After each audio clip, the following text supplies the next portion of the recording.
Good evening, everyone, and welcome to January 3, 2022 Blue Ribbon Pension Review Committee meeting.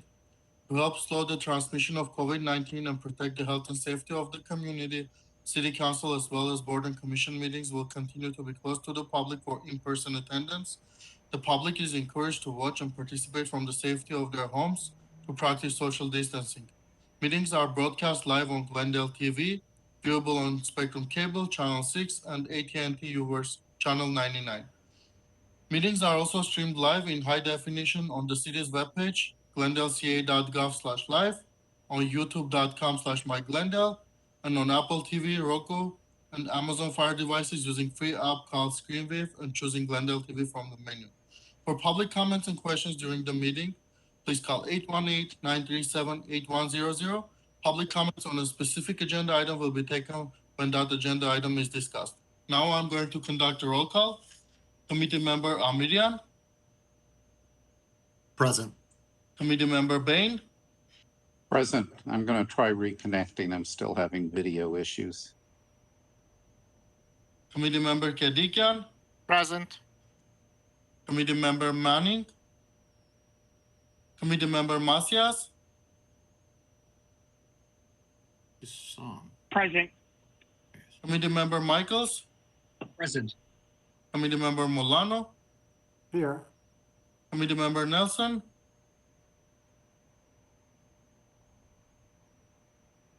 Committee member Wolfson. Present. Committee member Finch. Here. Committee member Vance. Here. Committee member Zakarian. Committee member Palos. Here. Great. Item number 1, regular business agenda. The agenda for the January 3, 2022 Blue Ribbon Pension Review Committee was posted on December 28, 2021 on the bulletin board outside City Hall. Number 2, introductions and presentations.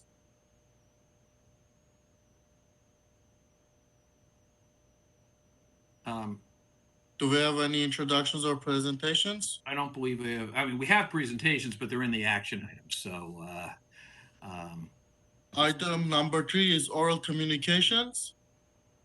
We do not have colors at this time. Item number 4, consent items. We do not have any consent items on the agenda. Item number 5, action items. 5A, presentation from Mr. Bain, actuarial concepts. so I think Mr. Bain was reconnecting. Let's just see if he is back. He was having some video problems.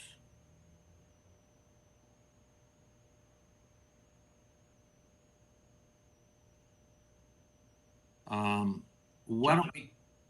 John, if you'd like, we can go ahead and get on the phone with Mr. Payne. I know he was having some bandwidth issues. If you want to maybe move on to the next item, we can come back to him. That's what I was thinking. Okay, let's do that. Let's go on to Mr. Kadikian. Action 5B, presentation from Mr. Kadikian, options available and parameters to consider. Good evening, everybody, and thank you for allowing me this opportunity to present tonight. I'm going to go ahead and start the screen share. Please let me know if it's working. There we go. Okay. I think it's, is it showing my presentation at this point? Yes. Okay, great. Thank you, everybody, for giving this opportunity. Today, I would like to discuss the options available and parameters to consider. From the laugh that I got from Mr. Holtzman, I think he recognized the picture of Hamlet holding the skull. And in his infamous quote, he's saying to be or not to be. And just to put things in perspective, Hamlet had just returned to his kingdom. His kingdom was in shambles. His father, the king, was poisoned by his uncle, who is now the new king. And when he is contemplating this question of to be or not to be, he is thinking, do I be and take on the immense challenge of putting my kingdom into proper order, or not be, give up and just move on and proceed that way? And to a certain extent, we are presented with a similar task by City Council. So with that introduction, let's go ahead and begin what I'd like to present today. So far from our discussions and the meetings we've had, so far we've had two choices that at least were obvious to me. Maybe other committee members would have other choices to discuss, and we can add those. At this point, the two choices that are available is whether we should exit CalPERS, what would be the benefit and what method or what kind of a plan we would need to do that, or if we are going to stay in CalPERS and deal with the unfunded liabilities, and how would we be able to do that, whether any changes are needed, and what about the future. And as I said, my presentation is just things that I've thought about. It's not a complete presentation of everybody in this committee, and I certainly welcome people to add subsequent to this. All right. So if we were to exit CalPER, what would be the benefit of exiting CalPERS? Well, the first benefit of exiting CalPERS is that we can provide a defined contribution retirement plan to our employees. Currently, as we are in CalPERS, the only option of any kind of retirement is to give the defined benefit plans that CalPER offers. We cannot give a defined contribution such as a 401k retirement to our employees. Now, things to remember, on the long run, defined contribution plans, 401ks, cost less than defined benefit plans. Every major corporation has abandoned defined benefits, and the only reason cities could continue to afford defined benefits is that they have a taxpayer pool that they can tax and collect in unlimited ways. Which comes at the cost of quality of life, which probably Mr. Milano will be discussing later on. And of course, there's a lot of politics involved in CalPERS, retirements, and cities, and defined benefits. But the true analysis in exiting CalPERS is not the cash out cost of 2.8 billion, which is constantly being thrown out, which I question that. But what is the full retirement cost after X number of years? What we need to figure out is what's it going to cost if we were to exit CalPERS. We can't just say 2.8 billion. I think this question has come up that we have to provide some sort of a benefit. So we have to calculate the long term, whether it's 20 years or 30 years, as to what would be the cost savings after we exit CalPER, after all the PEPRA employees exit and all pre-PEPRA employees exit as well, and all the employees are on a defined contribution plan. There is a break-even analysis point that we need to know, and in what year will we reach that, so that we can tell City Council, for example, if we exit CalPERS now and pay the 2.8 billion, in 20 years, our cost for retirement will be substantially less going forward from there on. That is the true way of calculating what it would cost CalPERS, not simply saying 2.8 billion and not discussing anymore. So the real question is it prudent to stay in CalPERS? Is it more cost effective to exit CalPERS now? I think so. It's just a matter of time. We have to consider that after an X number of years, when we become into some sort of a defined contribution plan like a 401k, from that point on, the city will be saving in retirements, and that's what we should be shooting for. What we know that if we transition to a defined contribution, it will cost less from that point on forward. Also, taxpayers have a fixed obligation and no investment risk. What benefits of those 401k is you can know what your payroll is going to be, you can know what you're going to have to pay for the retirement, and there is no investment risk subsequent to that. What we also know that defined benefit plans like CalPERS are extremely hard to plan for. One, there's too many parameters that can and will change. Life expectancy changes, inflation, raises, politics. All these are extremely hard to calculate. We've had many actuarians who always give you a range and their best estimate. However, those are just estimates. there's always an overhead cost of keeping track of all the parameters and plan for it. There's the administrative cost that CalPERS charge. On top of it, we have our actuaries, we pay for Bartle and what have you to make those things. And with all those overhead, with all those costs related to defined benefits, all the risk rests on the taxpayer no matter what. No matter what happens, no matter how good of a job we do, it doesn't matter. The taxpayer is going to have to pay even if we fail, no matter who fails, no matter CalPER fails, no matter our actuaries fail, taxpayers on the hook to pay, period. Now, I want to put out the myth that the PEPRA is not going to be the end-all, fix-all of everything. Like I said, the parameters are changing. For example, PEPRA's retirement age at this point is 62, and our life expectancy at this point is 78. That life expectancy over the next 5 to 10 years is going to increase. That's the trend. However, the PEPRA retirement age is not increasing in sync with that. So for now, we're planning for 16 or 17 years of post-retirement payments. But after 5 years, that could easily be 20 years, which is not taken into consideration into PEPRA. And at some point later on, there'll be PEPRA 2.0, PEPRA 3.0, whatever, dealing with those changes.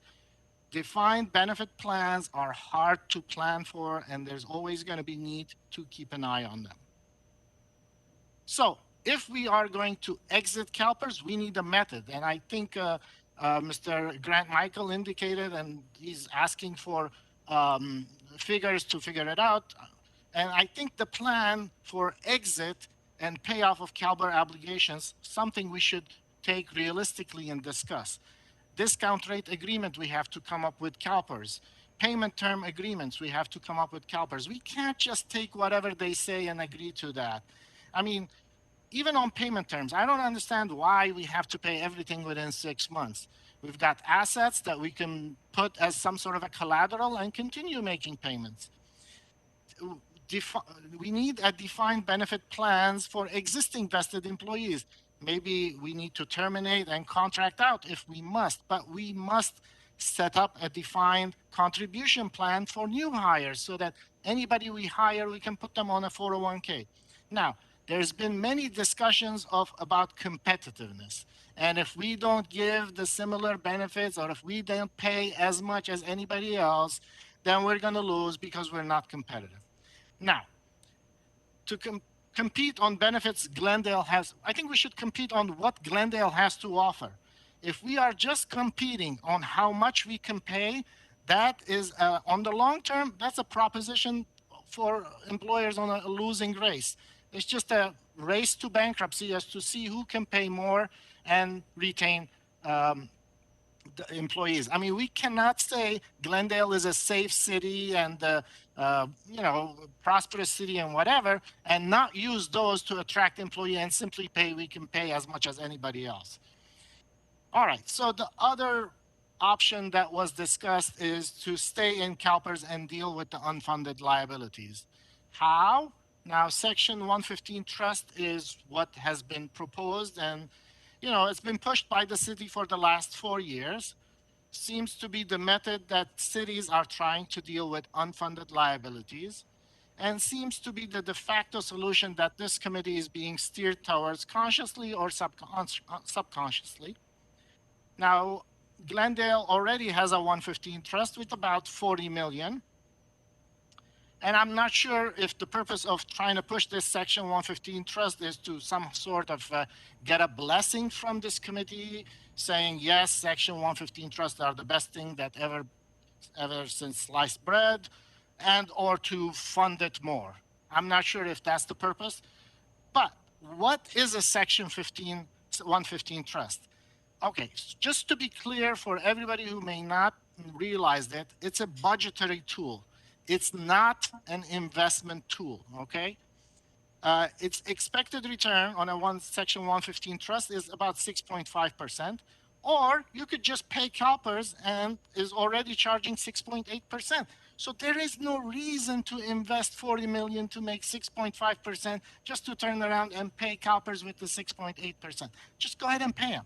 So clearly, it's not an investment tool, it's a budgetary tool. What it allows the city to say is we have a balanced budget, okay?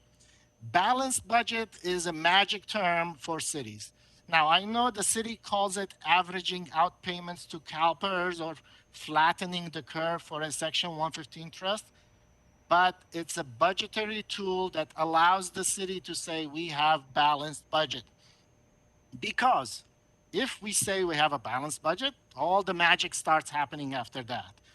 Balanced budgets allows for promotions, raises, cost of living increases. It's business as usual. It's hard to do the above of giving raises, promotions, and all that when there is a deficit.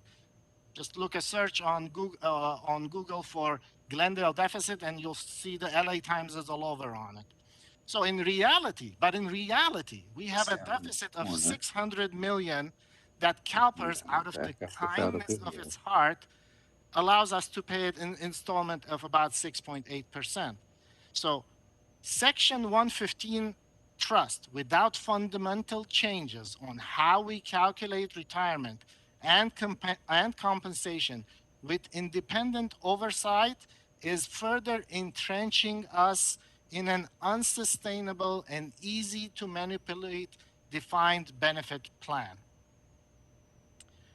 If we must stay in a Section 150 trust, we need to put some sort of conditions to keep a check on this. Business as usual will not work. I mean, what, in my opinion, this is just a suggestion, but this committee could build a whole lot more on it. This is maybe I would suggest a formation of a board with fiduciary obligations to the taxpayers.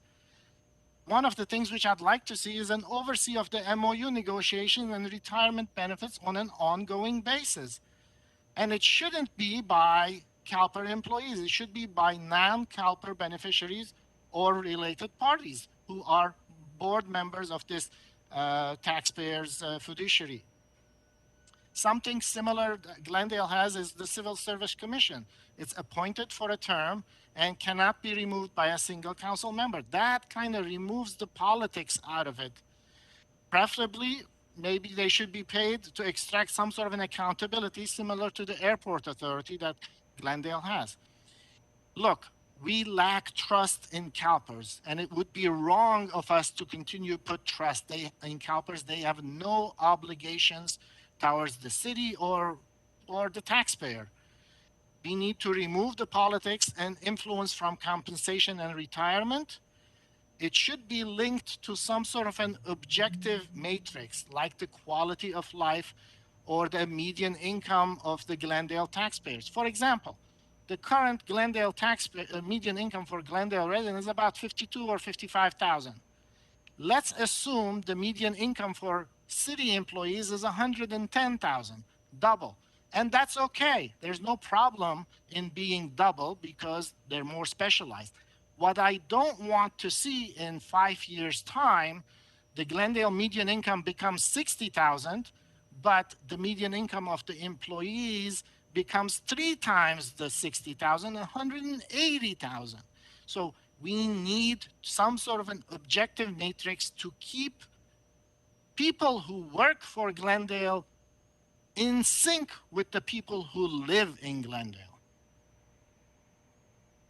What I'm arguing for is a true advocate for the taxpayer, okay? Somebody who will remove the politics, who will remove the pay increases that are unchecked at this point, in my opinion. If other things we can do, and these are just, again, suggestions, is set funding aside for legislative amendments and active lobbying. As a city, we need to coordinate with other cities to effect legislative changes for the benefit of the taxpayer, okay? We have the League of Cities, for example. If the city wants to impose any kind of a parcel tax or something on any of the Glendale citizens, they just have to ask for League of Cities help, and they'll tell them step by step on how to do it.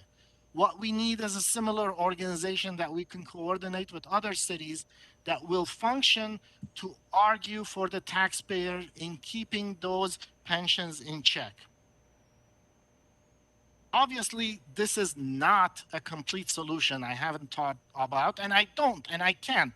I mean, city council in its wisdom assigned 15 people to think about this. I don't want to presume I have the full answer here, but we need taxpayer interest is preserved. We need people who would look out for the taxpayer. Benefits and costs are not ballooning, and they should stay in steps with the taxpayer's living standard of Glendale. And most importantly, politics is staying out of it. Okay. Now above are suggestions we can build upon. The above is difficult and much more difficult, in my opinion, than just getting out of Calpers because it's a longer commitment and it has a lot more uncertainties as to what we can and cannot do. On the long run, defined benefits plans are difficult and need constant monitoring by those who are unconditionally responsible for paying for them. Final thoughts. Look, it's a complex problem and the solution is going to be hard. Looking for an easy way out is being unrealistic. Okay? If city council thought there was some easy solution, they would not have assigned 15 people to do this. They could have done it themselves. Options we give to city council at this stage should define the broad outline of paths available for city council. Council can task future committees to execute on a path they wish to pursue. So, council should decide, you know what, of the two avenues that I just presented, maybe avenue number one, exiting Calpers and doing the full analysis is the way to go, or funding a Section 115 trust with all the oversight and regulations that I'm proposing is the way to do. It's not just a simple this or that. My only concern is that we never just recommend a Section 115 trust without taking the opportunity to effectuate change. That's just basically rubber stamping business as usual and continuing on the same path that brought us here today. This is just an outline and by no means a complete solution, but hopefully a start. Now, I started this presentation with Hamlet, and maybe it was catchy, but let me tell you the true story of Hamlet, and it's really a story of Glendale, okay? Hamlet and his kingdom was in shambles when he came to Denmark. His father, the king, was poisoned by his uncle, who became the king. And Hamlet is there to decide at this point. This is pretty much the Glendale story. Our kingdom is called Glendale. The old king that was poisoned was city council back in 2000. The new king who poisoned the city council in 2000 is Calpers. Let's not kid ourselves. Let's not let city council even kid itself, because we hustle like there's no tomorrow to pay Calpers' bill. Whether we approve hotels we don't need, permits we charge for, licenses we charge for now we didn't before. It's all to pay those Calpers. So the new king is Calpers. Make no concern, qualms about it. And we are, in fact, Hamlet. We have to decide whether we want to take the easy way out and say not B, or whether we rise up to the challenge and say B, and we want to deal with it effectively. So that's the story we are about. We are living in a Shakespeare play, pretty much. Now, I told you all this. What I didn't tell you is how the king was poisoned. And the king was poisoned in the story of Hamlet by pouring poison in his ear. Now, that's just a metaphor that words could be poison. And if you were to pick words that Calpers would pour into the ear of city council in 2000, what would that be? I would say the words would be super funded. All right? That's the poison that was given. And that's where we are now. And I sure hope to God we don't choose the easy way out. Thank you. Thank you, Mr. Kadikian. Mr. Bain looks like he has returned to life, or at least video life. You working? Yeah, we can hear you now, I think, too. So, Mr. Bain, you're on. Okay.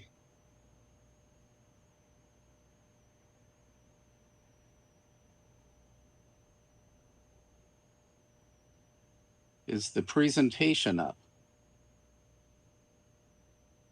It is. I see it. Actuarial concepts. Okay.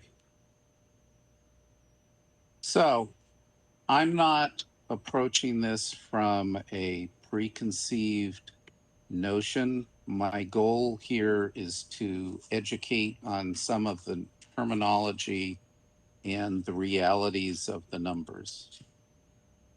So I'm going to start with when we talk about unfunded liability. Liability is by definition the present value of benefits.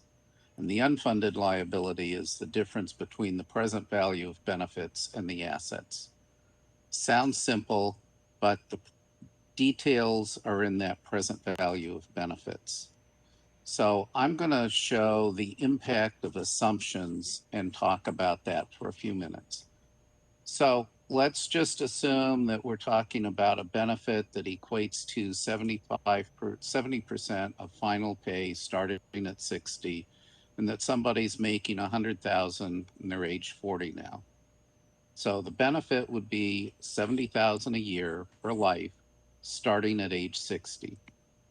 So the cash needed at 60, and I'm not going to go through a bunch of calculated arithmetic here, but the cash needed at age 60 to pay that benefit, if you use 6.8% interest, is 824,000. If you use 6.2%, both numbers I've heard thrown around here, that number jumps to 870,000. It's a 6% increase.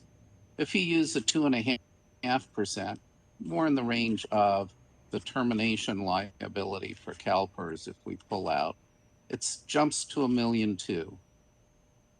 So you can see kind of the magnitude, what the effect of that assumed rate of return is. And it is just an assumed rate of return. If you add a 3% salary increase to that, the numbers go up 80%. If that 3% turned out in reality to be 4%, that number, all at age 60, goes up 120%. So some really significant changes on what you're assuming is going to happen. So let's stay with that same example and let's move everything. That's what happens when this person retires at age 60. But what happens today at age 40? Well, using that same 6.8%, the amount of money that you would need today to fund that benefit, assuming it earned exactly 6.8% over the long haul, is 221,000. 6.2%, it's 261,000. Note that we went from a 6% increase to an 18% increase because we're discounting that for a lot longer period. And if we go to the 2.5%, that goes to 787,000. That's a 257% increase over the 200,000. And all we're talking about is different assumptions in how we calculate the numbers. Salary scales have the same impact. A 3% salary scale gets an 80% increase on any of those three numbers, and a 4% salary scale is 120% increase on all of those. So what's the cash needed today if we assume, excuse me a second here.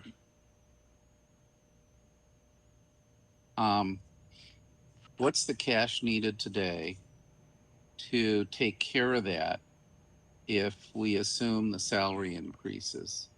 Well, we're looking at 398,000 with the 3%.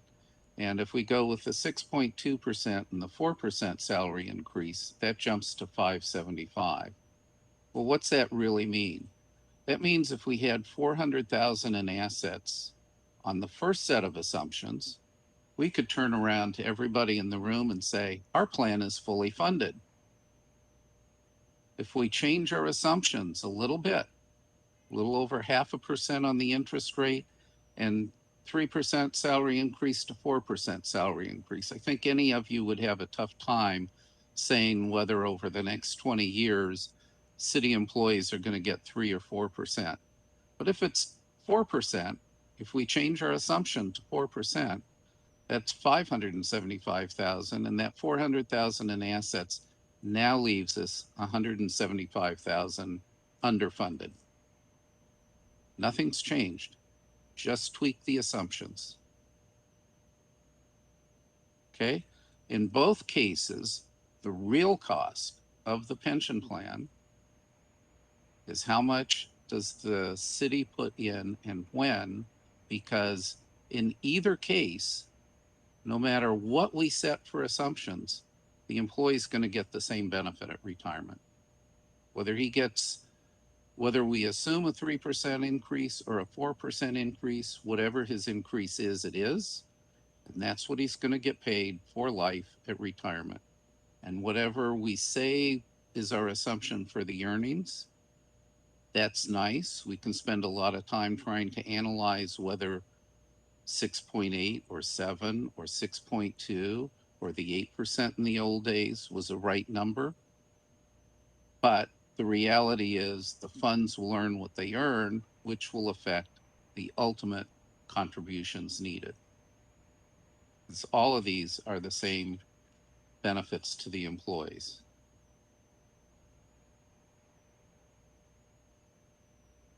Now I want to look at something that is rarely talked about, and that is what happens when we say, well, okay, we're doing a 3% cost of living, but this one time, this employee who's going to get 3% forever gets a 4% increase. I don't care whether it's he got a promotion, whether cost of living was higher, so we gave him 4%. This is where people fail to appreciate that minor change. So we increase the numbers by 1%, from 4%, from 3% to 4%. That's going to increase our projected benefit by just 1%. But remember, the present value was 400,000, assuming that was our best guess. Well, 1% of 400,000 is 4,000. So we just increased our liability by 4,000. And we've also got the 1,000 that we sort of agreed we were going to pay as that 1% extra salary increase.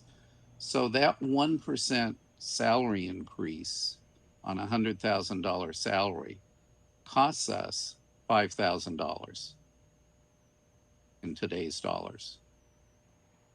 And I don't think people generally recognize that those increases have a huge impact. Sure, we can say, well, that $5,000, he's got 20 years till he retires. It's only going to cost us, a few $100s a year. But you do this more than once. At some point, there's an end, and you can't keep kicking the can down the road, because that was a real $5,000 increase. So how does this compare with a 401k plan? Well, if you can sell a contribution level that's a lot lower, hey, that's great. But the reality is, if you want to provide that employee with $70,000 at retirement, if that employee wants to negotiate $70,000 at retirement, you need the same cash today. You need the same cash at retirement. And the only way that that costs you less is that you get a higher rate of return, or you negotiate that employee doesn't get $70,000 at retirement. And therein is the real challenge to arguing, oh, we just change it to a 401k plan. Well, if the union's involved, that's not as easy, and I wouldn't expect them to not put up a fight for this type of change. So the bottom line is The cost for the benefits ultimately is what the cost is. The reason the termination liability is so high, why is it billions of dollars when we're reasonably well funded? Well, it's billions of dollars because they're taking Glendale off the hook. They're saying, we promise those benefits now. Right now, Calpers isn't promising anything. Glendale is promising employees a benefit. Calpers is managing the process, and they're using a set of assumptions to say how much they think Glendale ought to pay. And as time changes and they think their assumptions may be too high, too low, they change the assumptions. Change in assumptions, as you saw, has a huge swing for minor changes, a huge swing in what the liabilities are. All of that is playing, I don't want to say playing games, but it's making assumptions 30 years plus in the future. It's not a science.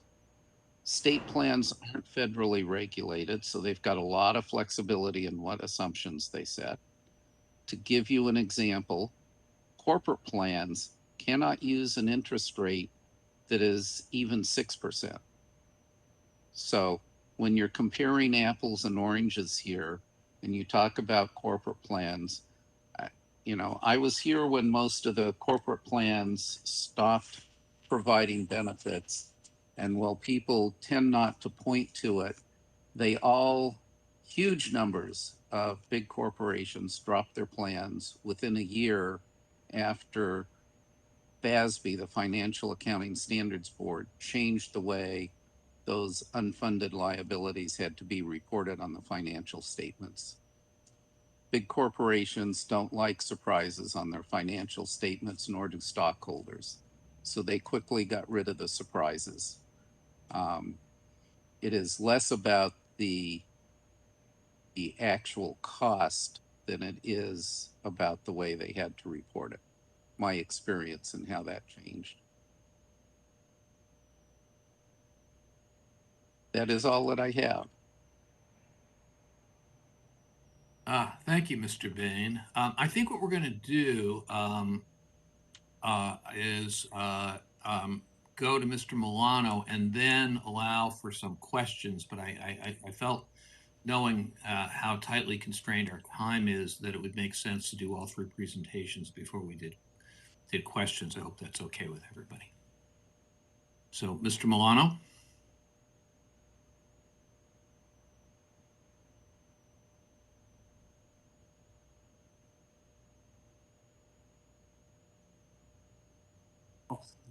For a moment, let me. Yeah, we didn't hear you till just a second. So if you said something earlier, go back. All right. Is the PowerPoint visible to you all? Yes, it is. All right. So Glendale's public pension, as it has been changed and modified, in my opinion, has been based on good intentions. The city council looking out for those employees who provide for the city and for the city services. I do not question the motivation other than that particular level of concern. But it is worthwhile for us to take a look at what actually has transpired. We all have a significant level of appreciation for our police officers. Glendale has been sometimes the safest city of over 100,000 in the United States, and it's always rated in the top 10. In large part to the professionalism of our police officers. And I can imagine the level of gratitude that exists within the Glendale City Council and many others for our police department. And it extends as well to the Glendale firefighters. Every time we have hillside fires, every time we have this significant amount of mudslides that impact the hillsides, every time there's somebody incredibly ill that needs immediate service, everyone is there appreciating what all of these men and women do. And I stand in that sense, in that ethos. We have a significant appreciation for all the men and women of the Glendale Water and Power and the IBEW and their amazing reliance that we have on them with regard to what they do for us in the case of major significant weather-related outages. I have a significant amount of appreciation for our men and women in public works. You know, they try to maintain our roads. They provide daily the services that we have had for trash and waste disposal. And I just wanted to give a heads up to everyone who is listening that I've been in Glendale for 34 years. I've been a property owner for all that time. And I have seen the city grow and grow very, very rapidly back in the 1980s, and seeing the issues about parkland and the needs that we have to improve the quality of life of our residents. We actually have significant visions for the future. The picture that you see here is one that's been proposed for the northern part of Glendale, well, the middle side of Glendale, covering the 134 freeway. And the estimates for this particular parkland and improvement is close to $800 million, if not more. We have significant needs in the city, especially down south of the 134 freeway, where the parkland deficiency is so severe that it is barely a quarter of an acre for 1,000 people. And in the northern parts of Glendale is 6 acres per 1,000. And this problem has been relatively permanent for at least 40 years, and no action has been done towards the significant shortage. Parts of Glendale that sometimes cover up to 32,000 people have about the size of parkland of 2 tennis courts. That's it. There is another little park that is probably smaller than most backyards are, and that's to service 32,000 people in the central part of Glendale. So these deficiencies have been prevalent for a very long time and have not been addressed. So I want to give you something about my background and perspective.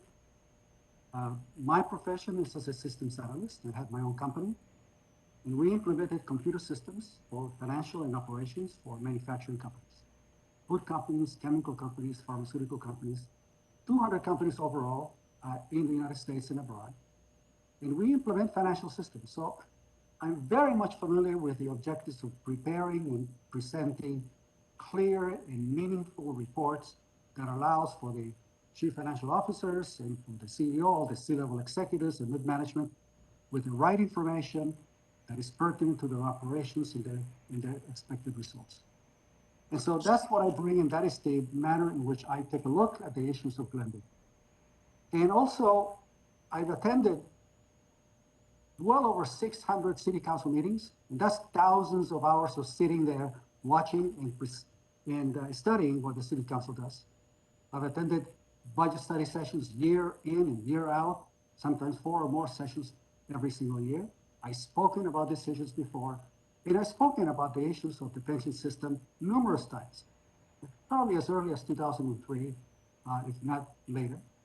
And that all stem out of my conversations with the city council members that I knew personally. So I speak from that perspective that we need to take a look at the process by which we understand the problem. And Calpers is an entity that is running the pension investments of 1,500 public organizations in California. It has a fund of about $500 billion. And the objective is to provide a secure retirement income. But something happened in 2001. Here's a picture of the city council back then, where the city council passed an ordinance change on April the 24th, 2001, that significantly changed the manner in which the city would provide those benefits going forward and backwards.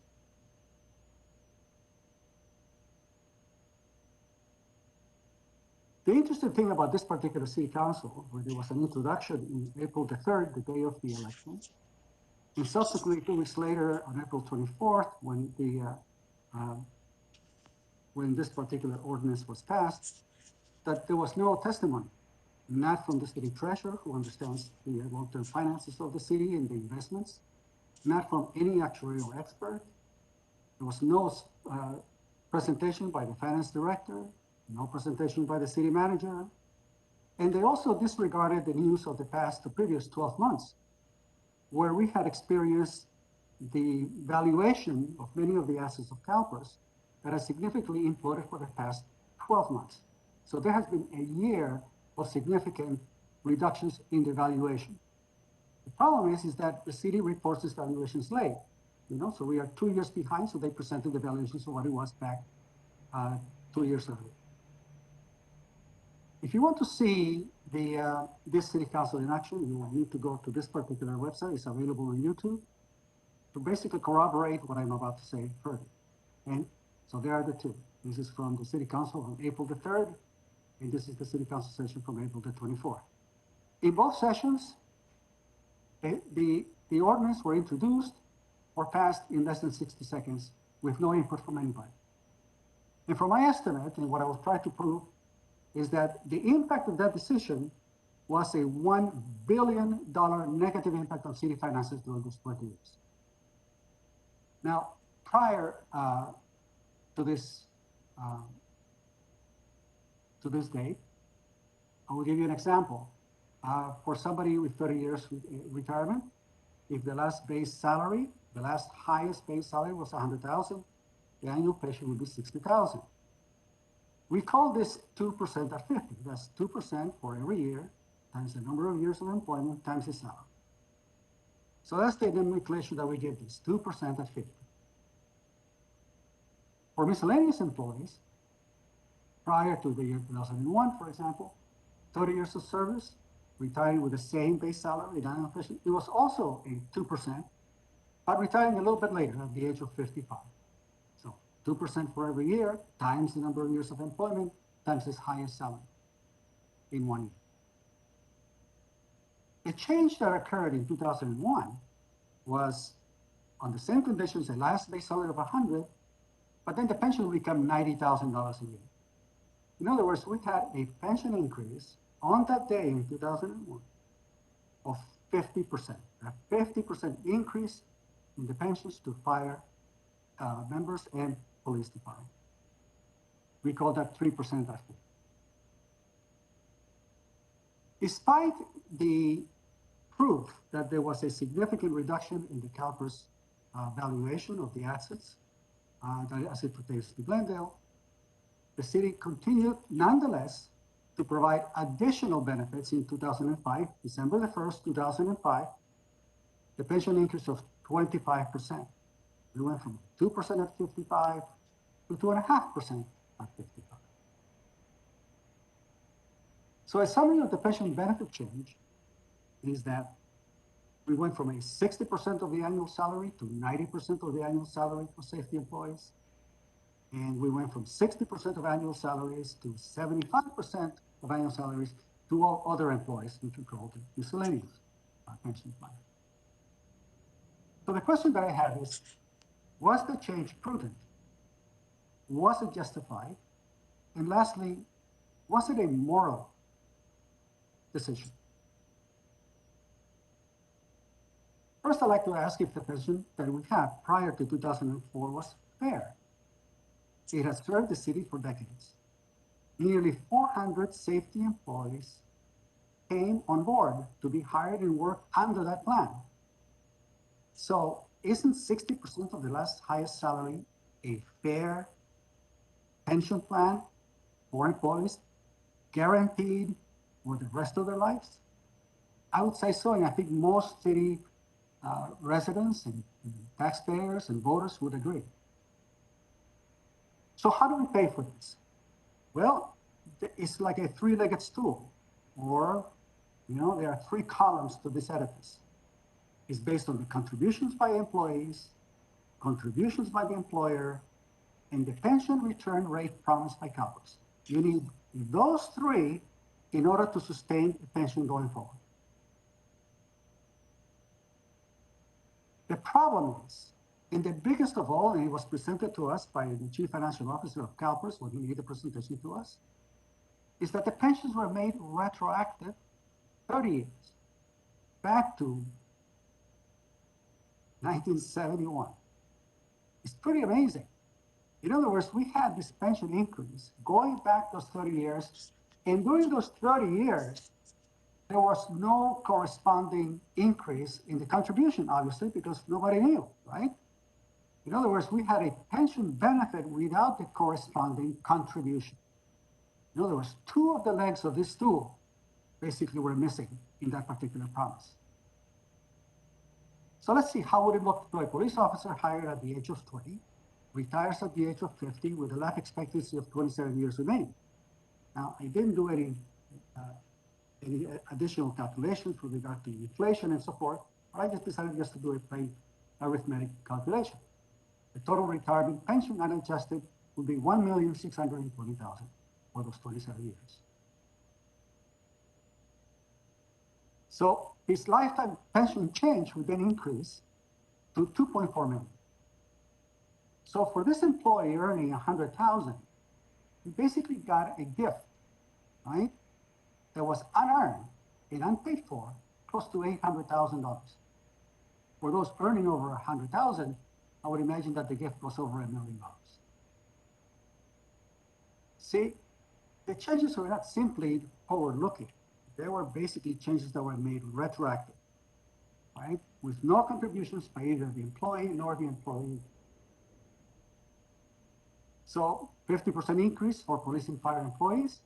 And then for the rest of the employees, starting December 1, 2005, a 25% increase in total lifetime benefits. But there was another problem to this three-legged stool: the pension return rate promise, the discount rate. I looked at the financial report, the CAFR, the Comprehensive Annual Financial Report. They stated very clearly that it was 8.25%. Promised rate of return, 8.25%. And so I asked the question, an employee who, let's say, worked for 30 years and then lived for another 30 years, could we sustain 8.25% compound interest annually, year after year, for 60 years? Is that possible? Well, it turns out that from the Calpers financial reports that I looked at, from, I think it was 2020, the actual returns for the last 20 years was 5.5%. 8.25% what was promised, the actual for 20 years is 5.5. So I asked myself, is it possible, is it reasonable at all to even expect an 8.25% return? Well, I decided to look at Berkshire Hathaway. I have some of my investments with it. And so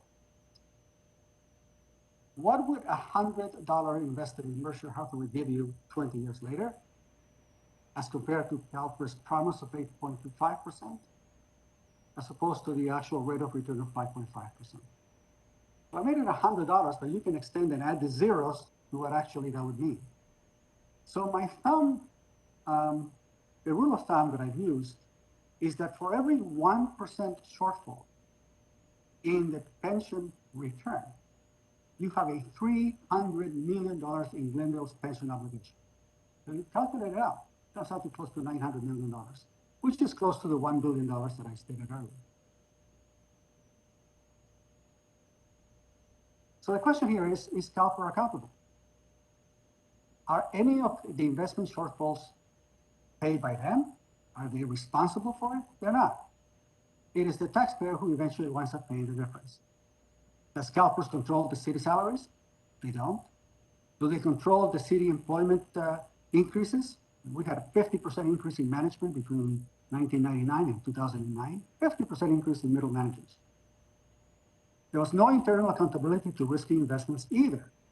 If I'm an employee of CalPERS and I lose my shirt by making some really crazy investment in some type of a new venture, there's no accountability. And in fact, we have never explored all of the negatives having to do with CalPERS administration of these funds. The sources of information that I have used to make these particular statements or claims is the Comprehensive Annual Financial Report from 2000 to the year 2021, the CalPERS Comprehensive Annual Financial Report and the actuarial reports from 2018, I did California Public Records Act requests on public documents that were submitted to me. I've attended hundreds of city council sessions. I attended dozens and dozens of budget study sessions. And I've seen the effects as a resident and property owner of 34 years. So I decided to do a rough calculation here of the total pension liability and how it has grown. It's an exponential growth of our liabilities. But yet, here's a way of presenting it. We had a surplus that we lost. We had a $150 million surplus in 2001, and now we have an unfunded liability of $640 million, right? And in the meantime, we had an increased annual pension contributions that used to be $8 million a year, and now it is approaching $60 million a year. So when you look at the additional, and actually have my numbers incorrect here with regard to my section 115 trust, which is now 40 instead of 26.5. We had early retirement incentives and other pension prepayments. I do not have all of the figures, and I've requested help from the city finance to provide me those figures. We should have a full accounting of all of these costs that we have acquired as a result of that pension change of 2001 and 2005. So my estimate is that it is over $1 billion. Let's look at that comparison. If we looked at the inflation rate change from 2001 to 2021 is 57%, but our pension payments, the annual pension payments, grew by 738%. How has the city adjusted in order to this additional pension base? It's not that they haven't done anything. Obviously, the state of California, very concerned about this in 2011, right? Initiated the Little Hoover Commission. We have reports from the Little Hoover Commission that clearly states the risk that the state of California and cities were basically facing. And the city decided to take some measures, right? Layoffs, incentivized retirements. There were over 120 employees, right? So we say pushed out with some minor golden parachute for them. We have major increases in sales taxes, which are primarily paid by the poor. We had increased fees for construction. So for every unit that is being built in Glendale, I believe the amount is greater than $10,000 per unit. We have thousands of additional fees that the city creates in a book, and all of those have relentlessly been going up. We have postponed infrastructure needs. And one that I have followed has been the infrastructure needs for road repair, because I have roads all around my building that haven't been repaired in over 40 years.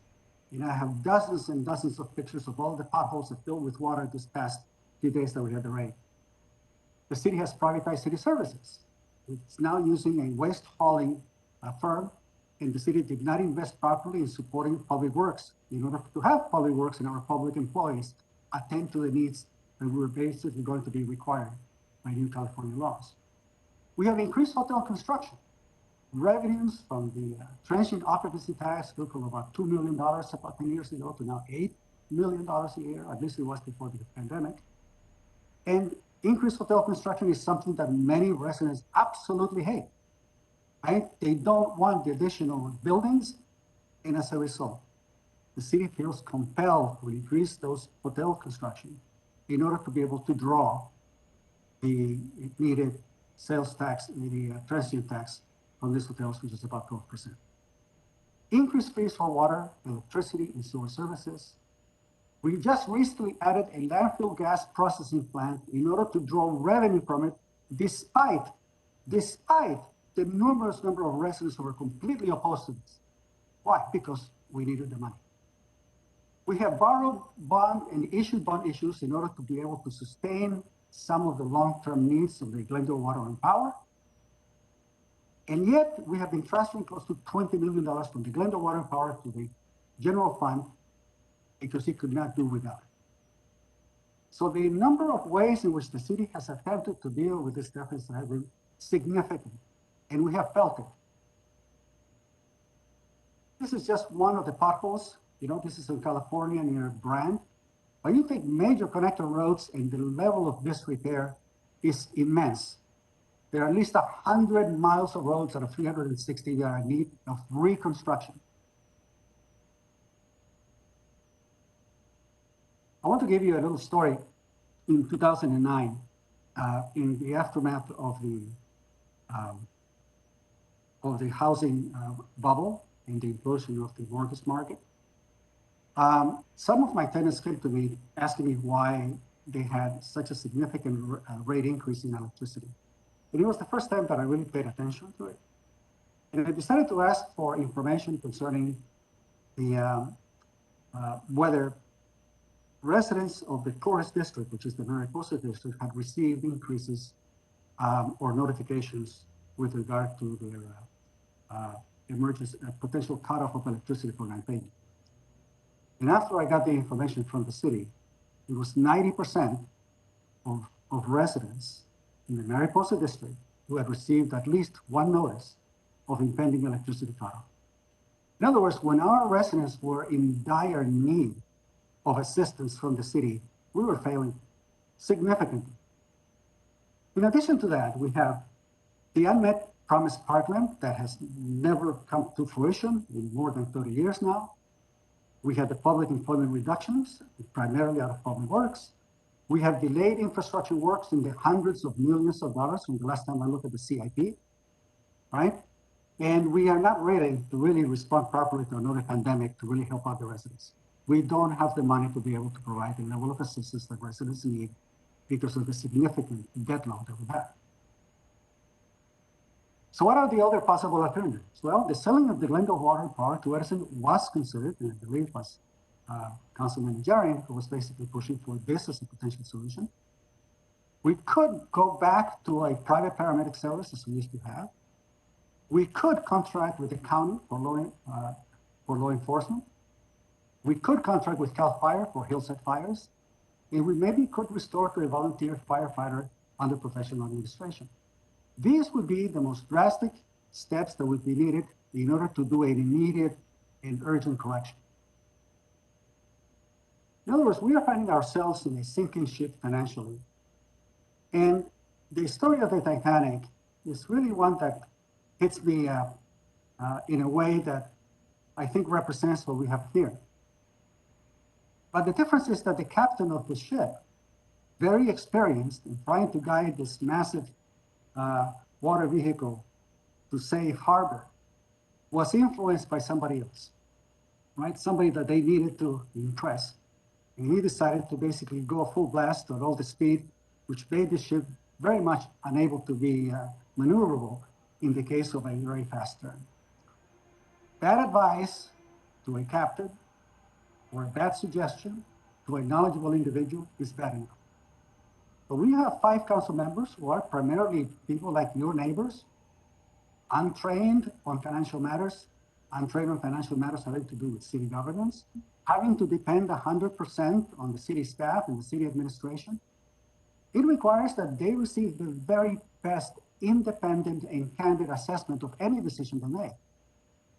So I think that we are in the middle of a significant moral hazard. There are issues that they're not able to appreciate as well. You know, the power of compound interest and how just a little increase in pay, an additional layer to the steps of the tables used by pay increases, all of those combined have a significant impact going forward. You know, additional employees, you know, and we're not even touching the rest of the post-employment benefit. This is just touching on this issue alone.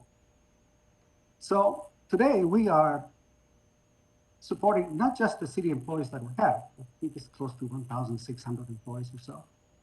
We're also, in a way, supporting all those employees who are currently benefiting from pensions that were changed, and the potential employees who are about to be claiming their pension funds as well. So it's like basically having a set of 3 complete city staffs that we actually have to pay for. We can no longer continue to be stirred in a direction that doesn't address the problems head on. And I think that we still have the time to do so. You know, there's an iceberg out there waiting for us. And I think we need to have the will and the candid assessment. We'll be able to tell to the city council that business as usual cannot continue. Thank you.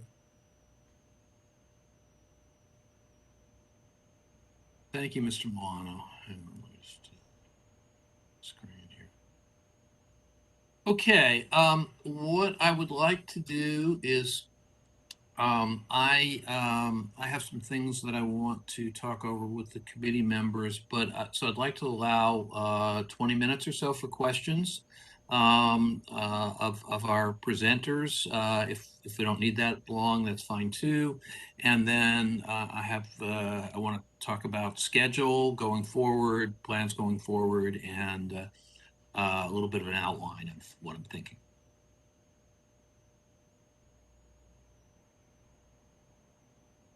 Questions? Anyone? Ms. Wolfson? Thank you. I had raised my hand. So I'll start with a couple of questions from Mr. First of all, I want to say thank you to all three presenters. That was really great. And I really appreciated hearing all three of you amplify on concepts and explain your points of view and elucidate the questions that I agree that this committee needs to take on. So first of all, Mr. Bain, I just wanted to ask you on one of your slides, it said simplified unfunded liability, but it seems like maybe you're talking about the total liability there, not just the unfunded, but am I wrong? Were you talking about just the unfunded liability? You're muted. It depends on which slide you were looking at, because I talked a lot about how the liability is calculated, the unfunded just being subtracting off the assets. There were Right. some where I drew the analogy, if you had 400,000 in assets, what the difference happened to be in the unfunded based upon slight changes in assumptions. But So overall, it was it was your third slide. Third and fourth slides, it said simplified unfunded liability, but I think maybe you were calculating the yes. total. Is that The, right? the third and fourth slide were dealing with the liability that leads into the unfunded liability, but those slides were just about the liability. Perfect. Thank you for that answer. And then I wanted to ask Mr. Kadikian a question, which is sort of a general question. I really liked your presentation, and I'm wondering, what would it take for us as a committee to pull together a computation that could compare what relief the city will experience as a consequence of PEPRA and the other things that the city has in place versus, like you say, there's a turnaround point. If you exit Calpers, there's a turnaround point where the city is actually going to be quote unquote ahead of the game. And then, on the other side of it, theoretically at least, there's a turnaround if we stay based upon the composition of the employees changing over from being classic to being PEPRA, that theoretically. So what I think this committee really, and this may be more of a comment than a question, but what I envisioned this committee doing when I volunteered to be on it was that we would do that calculation. And then from there, we are presenting scenarios to the council that this is what's involved. Because in a way, I feel if we don't do that work, we have failed. And I don't want to fail. Thank you. Ms. Wolfson, let me just, I just want to make sure I got exactly what the calculation is so that, can you run that by me one more time? Yes, of course. So Mr. Kadikian in his presentation is basically saying, I believe, and if I'm getting this wrong, I hope he'll jump in and correct me. But I think what he's saying is that if we exit CalPERS, we have to come up with this giant amount of money to pay them off. Mm-hmm. But at some point in the future,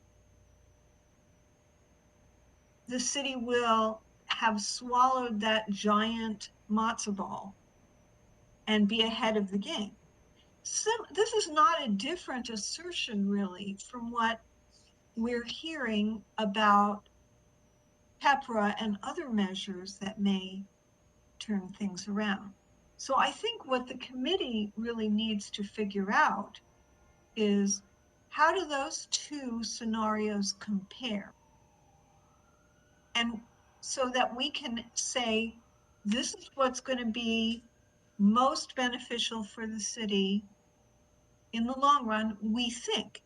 It's not perfect. As Mr. Bain pointed out, there's a lot of variables. These are complex calculations. But I feel like we are compelled to take a stab at it and at least say, this is the way it plays out, given the most likely sets of assumptions that we can come up with. That's all Calpers is doing, and everyone else is doing. They're saying, this is the most likely set of circumstances. It's not perfect. Things happen that are unexpected, of course. But that's what I think I think we need to do. Thanks. Okay, I think I understand. May I answer, Ms. Wilson? Yeah, although Mr. Bain raised his hands first, so let Mr. Bain go and then Mr. Milano. Well, I would like to support the general statement there. I think that you have to look at the numbers. Yes, we can look back 20 years and say there were some bad mistakes made, but we're where we are today. Dwelling on the past doesn't help us. And going forward, if we want to look at the scenarios, the fact that CalPERS does not allow us currently, without legislative change, to stop new entrants and pay off the liability that we have at the same rate that we're paying, and then move forward with new hires, we have to decide what's it going to cost to exit. What's that equate to, as I think you're saying, in an annual budget?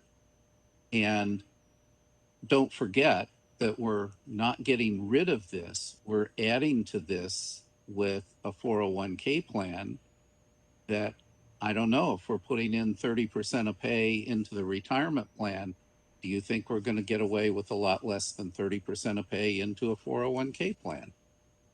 And so when you look at trying to balance when's that end happen? Well, you've got to subtract off whatever you're putting into that 401k plan, which will extend the payoff for those billions for a whole lot longer. And Mr. Bain, But I also, agree, it needs to be looked at. right, and just from an actuarial perspective also, I mean, isn't it true that, if assuming you had to pay the 2.8 billion, more or less now, we'll say within a few years, right? That even though you may be paying, X number of millions each year subsequently to support the obligation, the future years are discounted essentially. I mean, you've got a present value calculation issue here too. Well, if you were paying it all at once, but the reality is you're going to be paying multiples of that, whatever billion-dollar buyout, because just like a home mortgage, when you finish paying it over time, you're paying 2 or 3 times the actual price. The 2 billion is the discounted value. At a much lower discount rate though. Yeah. Yeah. And the problem is that, they're just doing the same thing an insurance company would do, which is to say, if we have to guarantee it, yeah, we're letting you use 6-7% in the assumptions to figure out what you've got to fund. But if we've got to guarantee it, we're only guaranteeing 2.5%. We know we can go get that. We'll go buy some treasury stuff and we can guarantee we can pay the benefits. That's exactly what insurance companies do for annuitizing benefits at roughly that rate. I'm sorry. Yeah, I didn't mean to cut you off. That's okay. Done. Mr. Milano.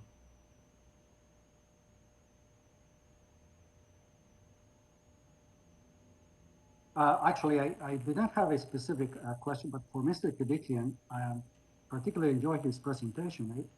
Uh, I was wondering if in his presentation, he is considering the ongoing increasing debt on the current employees, especially police and fire, which account for the largest number of employees that are pre-PEPRA, and how we would meet that obligation, or what the answer would be for this large number of employees who are still benefiting significantly and may benefit for other 10 years perhaps, under that particular arrangement, and impacting, the city finances so heavily.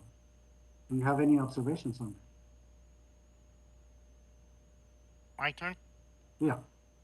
Okay. So to answer the question, and it's a combined answer for all the three individuals who asked the question. Ms. Wilson is correct in that we have to do the bigger calculations. We can't just say 2.8 billion. And Mr. Milano is correct that the large portion of the pre-PEPRA employees in safety, which are safety, are going to push that number further down in the years or earlier in the years as to where the break-even point is. Well, and Mr. Bing is correct in that we still have to provide some sort of a retirement to everybody. The key is who has control on all of this process.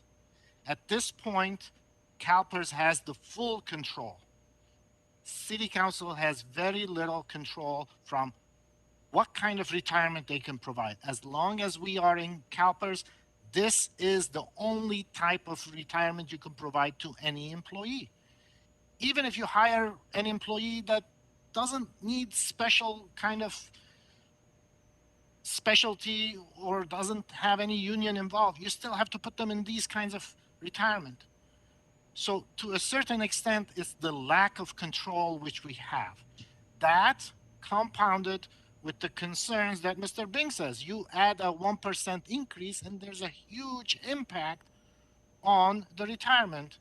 And not to mention, these MOUs are conducted in a manner which we don't know any information about. We have no idea. These MOUs maybe start with demands of 20% increase over the next 3 years and ending up with City Council giving 10% or 12% increase over the next 3 years, and whether all that was calculated as to what kind of an impact it's going to have on current immediately while City Council approves these MOUs with the Calpers current obligation. Calpers takes into consideration a certain percent increase. I wonder whether City Council knows that figure and knowingly adds more increase to that. We don't know any of that discussion in those secret MOUs. We finally know the end result. And that is the difficulty that compounds everything when you have these kinds of defined benefit plans. There's so many variables that can affect the outcome, which would make it extremely difficult for taxpayers to say, I'd like some sort of a workforce or an employment that is going to cost me this much per year for the next 20 years or whatever. So if we have some sort of a control on the pensions, then maybe we can still make this work. But if we can't, we're better off getting out of this entire business of providing pensions, and we could simply do some sort of a 401k like every other corporate America and do the business which is the business of the city, which is to manage the city and provide the services to its citizens, as opposed to these pension obligations that we're constantly getting involved into. Mr. Amirian.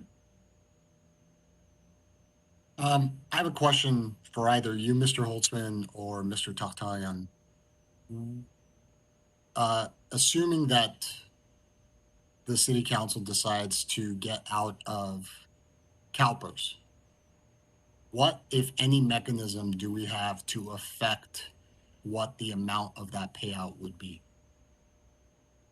So I can answer that. We have very little leverage with Calpers.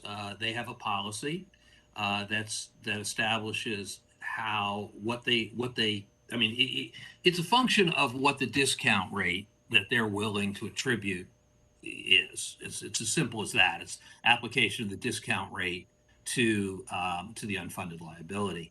The issue is that they have a policy. They actually just rewrote part of the policy. In essence, the policy is that the discount rate is determined by a weighted average of the 10-year and 30-year Treasury bonds. Right now, those happen to be very, very, very low, as in, in the 1 to 2 range. They've been historically more in the 3 range.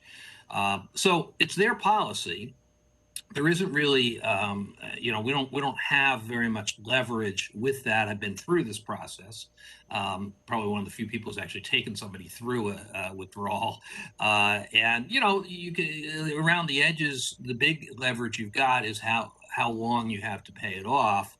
And there's at least an argument that you can get, we'll say, up to 5 years.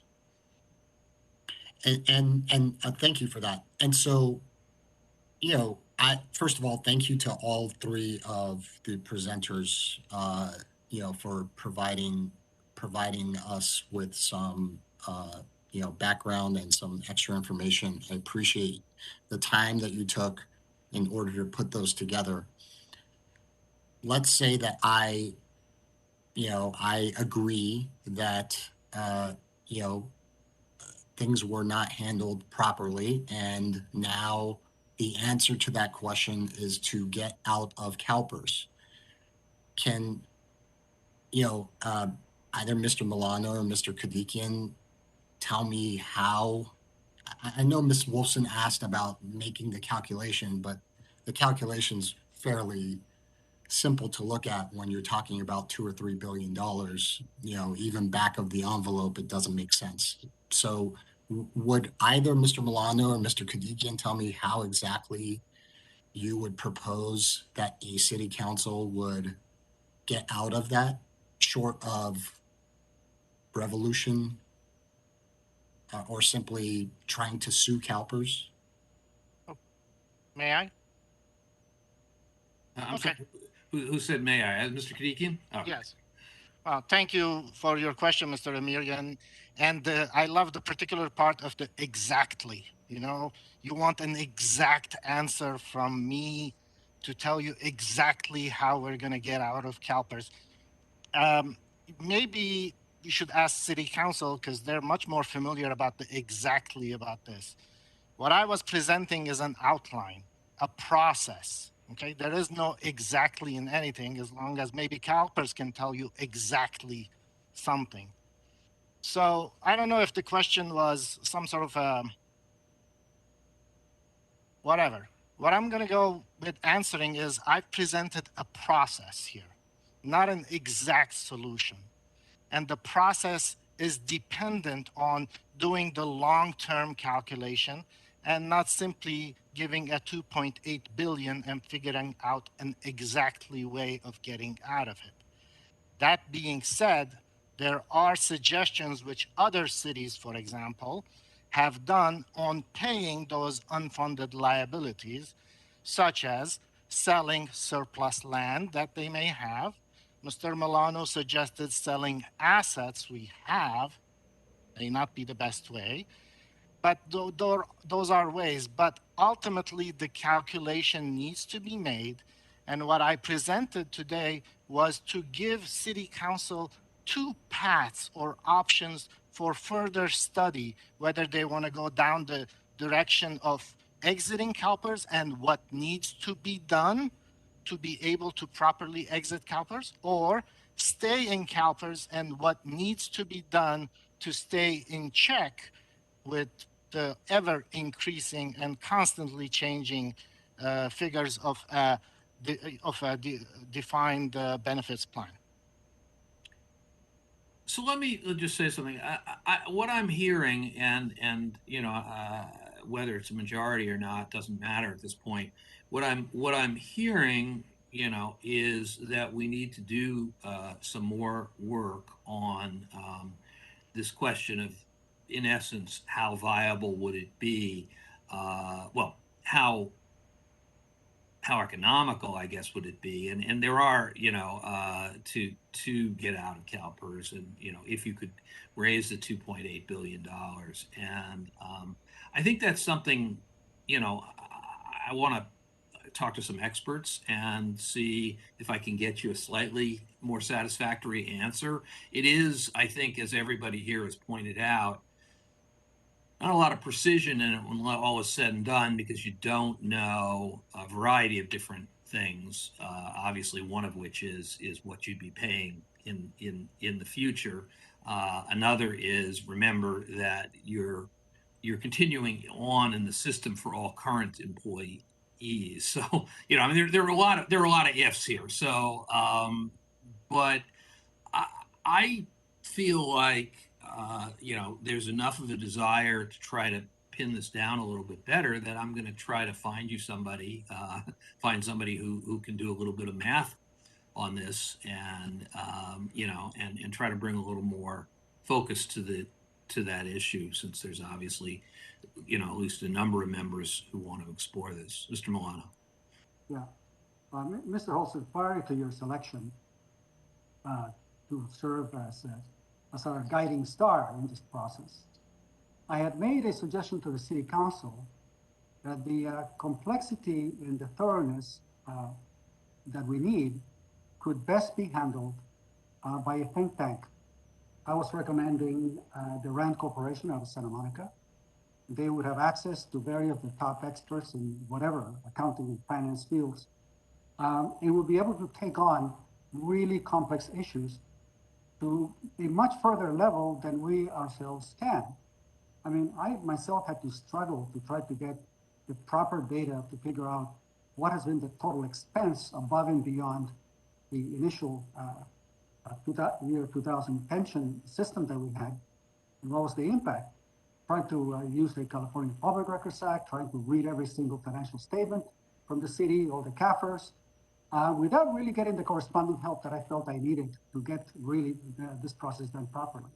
I think we need a totally independent entity to handle this. And as much as I like you and your decorum and the process in which you have facilitated, the city needs to be able to pay up, given the significant numbers that we're dealing with, to spend whatever it takes, $1 million, $2 million to the RAND Corporation, or who knows, the Cato Institute, or the Reason Foundation.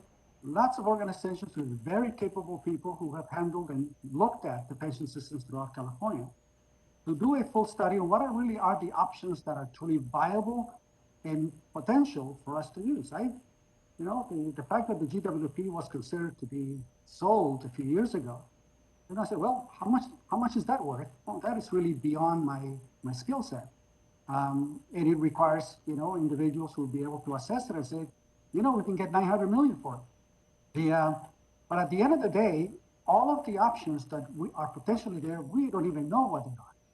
And so I think that we really need to recommend that the city undertake the hiring of a truly independent organization that can look at every angle possible to figure out how best to both defend the objectives that we have, which at the end of the day is avoiding this amazing iceberg that we have in front of us. So let me just say this. I don't have an opinion one way or another. Obviously, I always feel like having greater expertise is always better than having less. But I do feel like there is information that can be brought to bear on this issue that is at our disposal. Let's mine that first. And because we do have a responsibility to put out a report, and I feel some obligation to give people a sense of what's doable and what's not just say, hey, let's study everything again, because that's sort of part of the purpose here, was to try to make some recommendations. So I'm not disagreeing with you, but I also think that we can do we could probably we can bring some information to bear on this issue that I think would be valuable for the committee. Mr. Holson, I agree with you. I think that there's still a few things that we can do. I was looking at a rating, evaluation of city finances, which rated the city of Irvine as #1 in California with regard to their stability. And I think it behooves us for us to take a look at all of the cities that have their financial foundation and the financial house in order in a much better situation than we are. And we have barely started to really explore that possibility. How do they do it? What is it that they have done to keep their potential obligations much lower than we have here in Glendale, right? And what have the other cities done? We have yet to explore that, and I think it's probably worthwhile, and it is within the skill set of that we have within this group. Okay. Other comments? Sorry, Grant, I see you, Mr. Michaels. Thank you. Mr. Bain, I would like to follow up on your comments. The defined contribution versus the defined benefit are, as you've said, much like comparing apples and oranges. One, you control with the defined benefit what the pension will be. You know what that number is. And the variables you don't know to get to it. With the defined contribution plan like a 401k, you know what you're putting in, but what the ultimate benefit at the end of 30 years is, that's unknown as subject to those variables. With looking at something like what, as you said, we would need the same amount of money going in for both.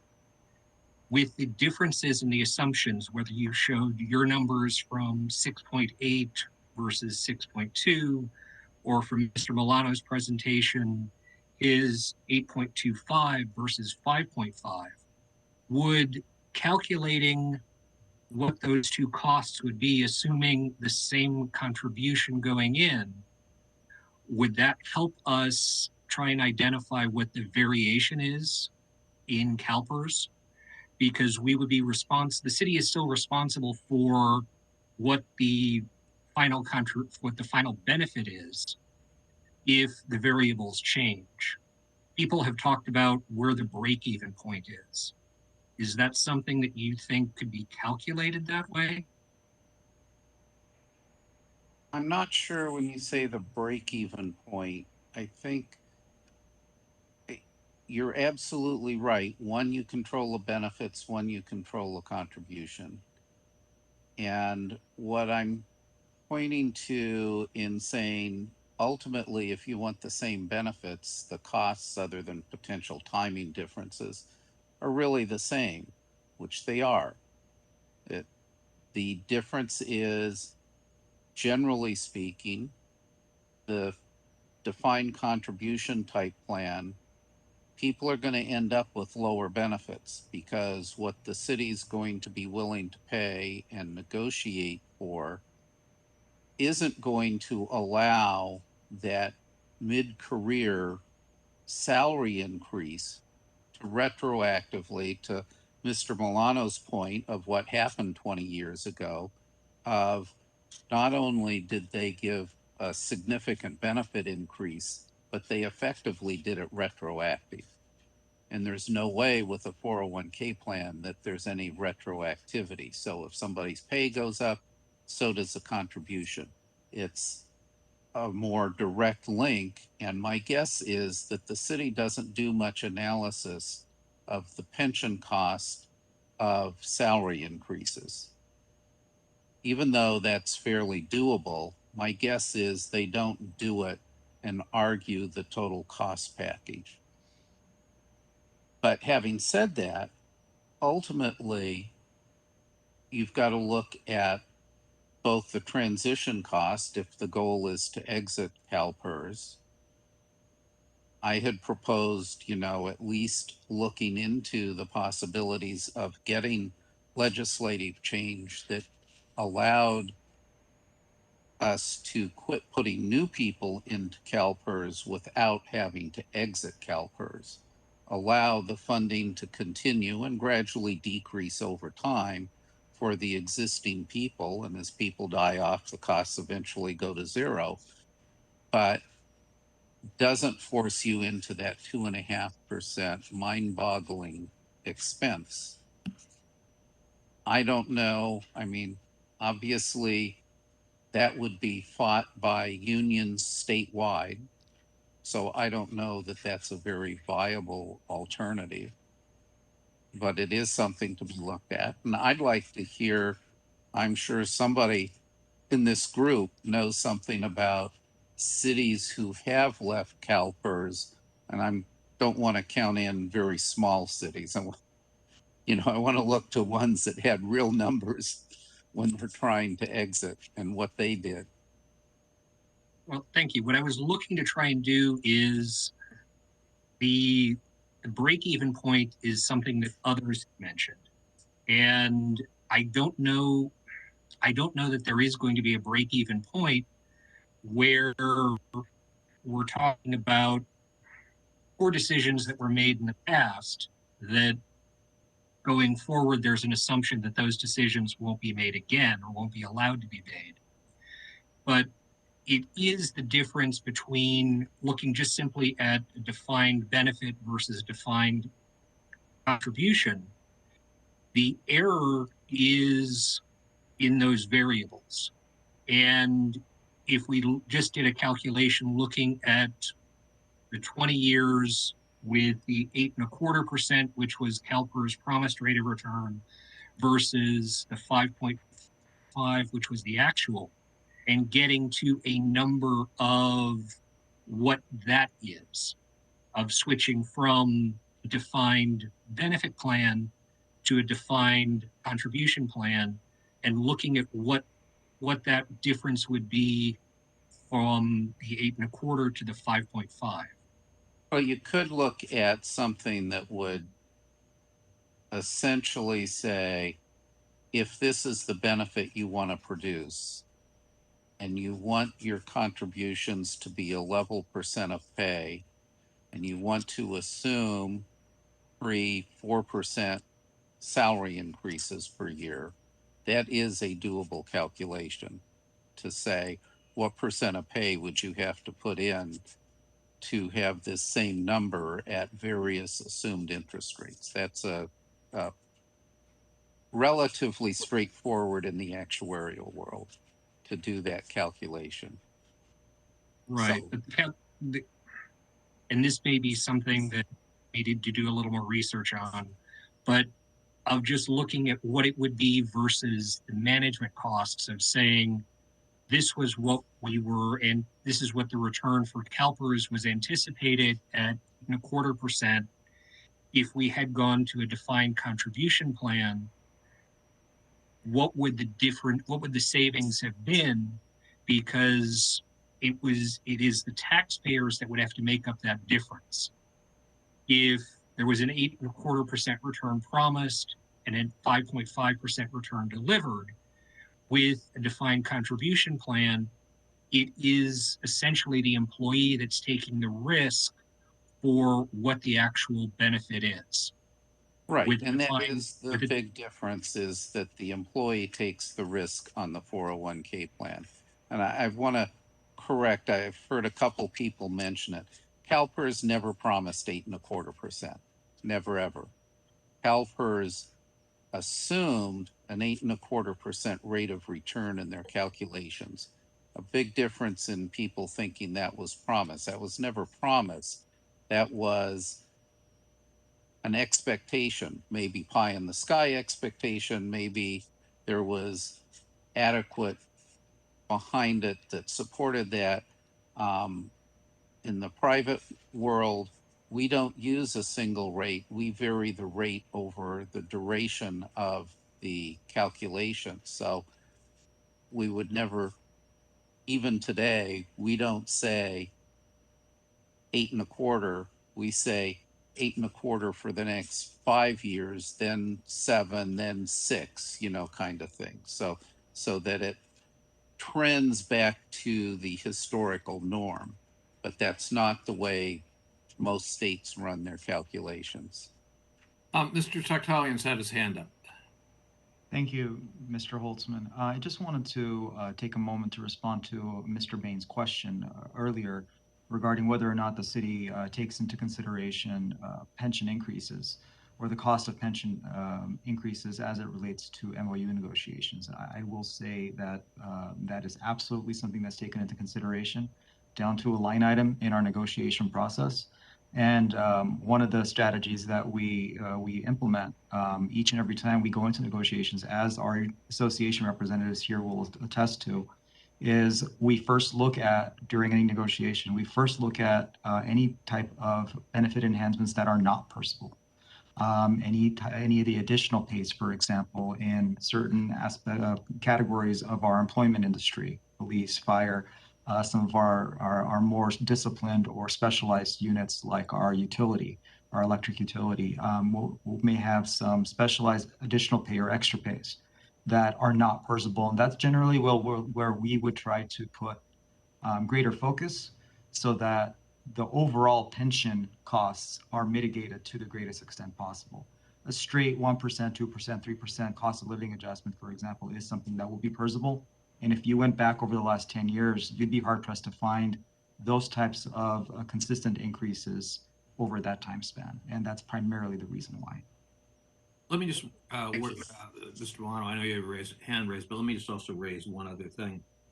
So in Calpers' projections, with whatever discount rate they're projecting, they are assuming a salary increase, and that number has changed about what the assumption is, which doesn't mean that the salary increase is free, but it does mean that if you stay within their parameters and they hit their discount rate, that you're fully funding the liability for that year. Now, of course, there are a lot of ifs in that statement, but I think it's important to understand that there is an assumption that is built in, and give or take, it's about 2.75% per year, and it's a little complicated because there's an additional amount that they assume for step increases.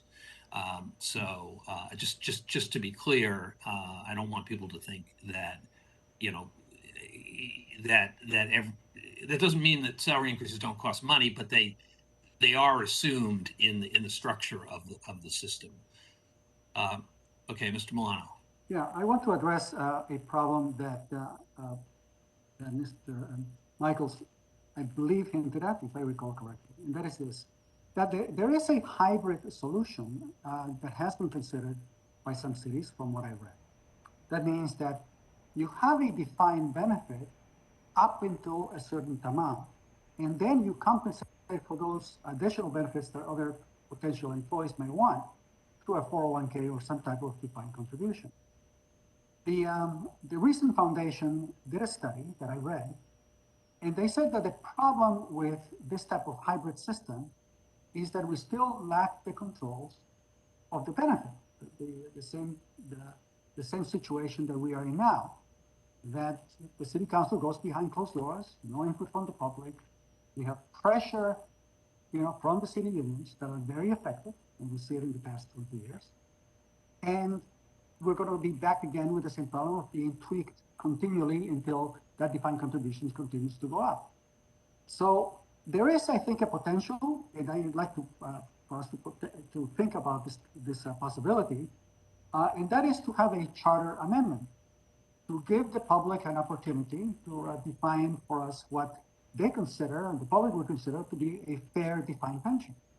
So as Mr. Kedikian suggested or hinted at, maybe that is an answer to say that if we were to take the median family income of Glendale, let's assume it's 90,000 per family, they would say, okay, that should be for a single individual would be a fair compensation as a defined benefit that is based on the ability to pay of the residents, right, based upon their income.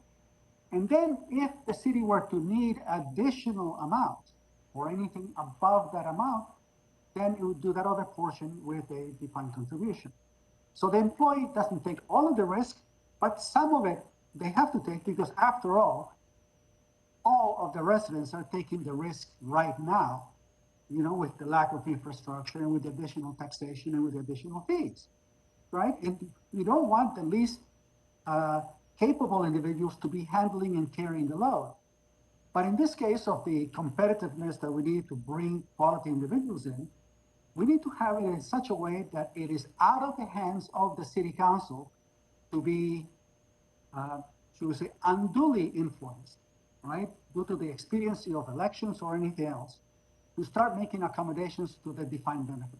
I think that that is the one area that we absolutely need to suggest that must be controlled. And one way of getting it out of the hands of the city council is through a charter amendment. And the city council can propose it, should it be 150% of the median family income, should be equivalent to the median family income, but that alone sets it aside, and we can now, perhaps more accurately estimate what that potential obligation would be. And then in this hybrid situation, we would have this. So we haven't yet to explore all the possibilities. Sell the Glendale Water and Power, sell the police building, provide those facilities for the county, right?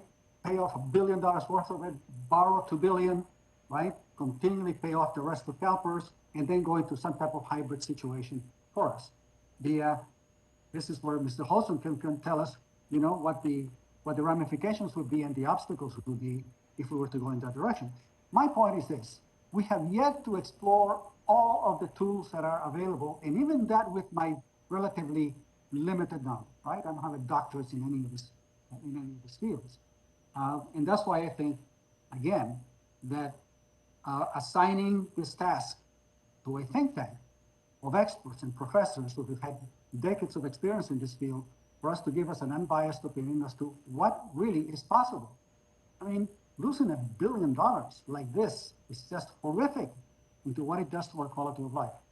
And I think that going forward, we've got to do the very best we can to come up with a solution, be it a hybrid solution, be it selling assets, and some of the other suggestions that I included that be considered as part of the whole package that we're going to give the city council as the potential tools that it could use.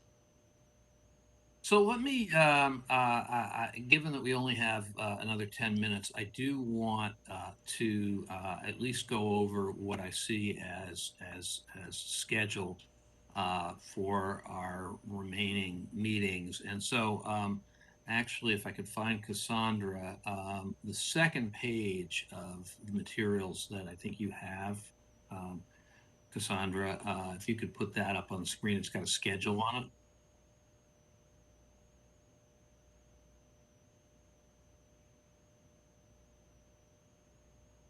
I was afraid we'd put her to sleep.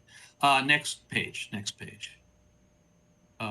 First page, there you go. Okay. So this is what I would like to suggest as a schedule. And again, we do need, I'm gonna have to send some kind of letter, at least to the city manager, but maybe to the council on this. So what I'm suggesting is that the following schedule, although obviously this is really up to you guys, because I want to make sure we try to cover some of the issues. And now we've had a lot of discussion today. I wrote this before today. We obviously are going to want to do a deeper dive on the 2.8 billion. We had the presentations obviously today. I did want, when we met with the executive committee, I think there was concern that we don't want to go too deep in statewide reform because it's not something that you guys can directly control. So I think there wasn't a huge amount of interest in it, but it seemed to me that we probably should have at least one presentation on some of the statewide issues and concerns. Obviously, again, this is all up to you, so feel free to say no.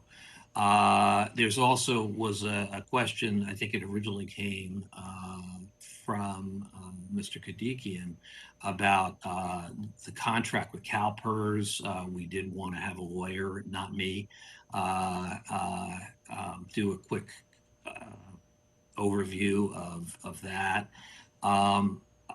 We have talked a lot about POBs and 115 plans, but what we haven't done is really talk about what is possible or not, and what the pros and cons are about the current level of funding, the 115 plan, whether a POB is possible. We haven't even covered that, so I would like to cover that. Again, I have no particular sense of order. And then what I thought we would do is have two sessions. They're 1 week apart, discussing some preliminary conclusions for a report. And again, I think we're going to have different options here. So I think that they're going to be, I don't expect it to be just do this. It's going to be, a set of options with pros and cons is my guess.